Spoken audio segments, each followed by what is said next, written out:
And we now have 4 generations working in the workplace, which was never meant to happen, okay?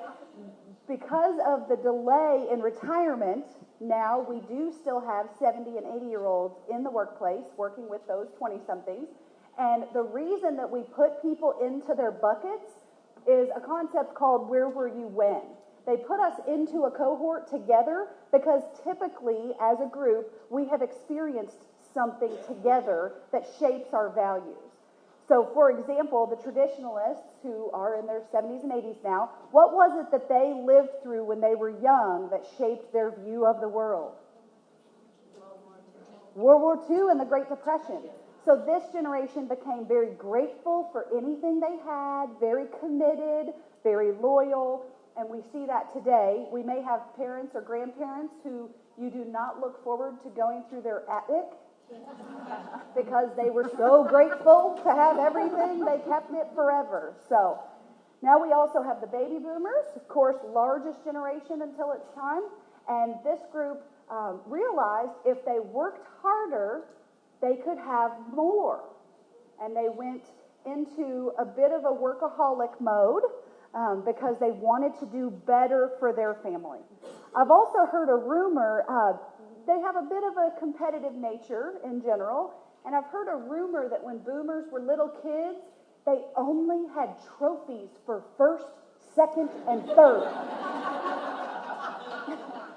I don't believe it, but some people tell me that it's true, so we'll see. Gen X crossed 2 very important thresholds in the workforce. That was, the first is that more than 50% of them went to college right out of high school. And more than 50% of the Gen X women went into the workforce right after. So that really changed the game, pushed for a lot of the work-life balance things that we have today. Your telecommuting, flex schedules, daycare at work, different benefits like that. So thank you to the Gen X women who pushed for that before I became a mom and had to deal with it. All right, then we have the Millennials, which is synonymous with Generation Y. And this group, of course, grew up with technology.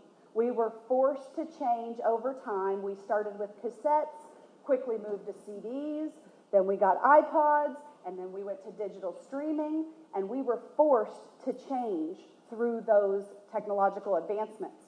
So that's now impacting the business world as we drive everybody crazy saying, but there's an app for that now. All right?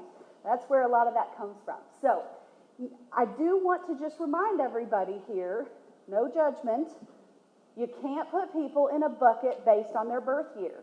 We call it the Millennial Mindset because you can be any age and think like a stereotypical millennial, okay? So as we talk about this today, we're talking much more. We may use the word millennials, and millennials do this, and they think this, and what we really mean is those with a millennial mindset are behaving and have that attitude in that way, okay?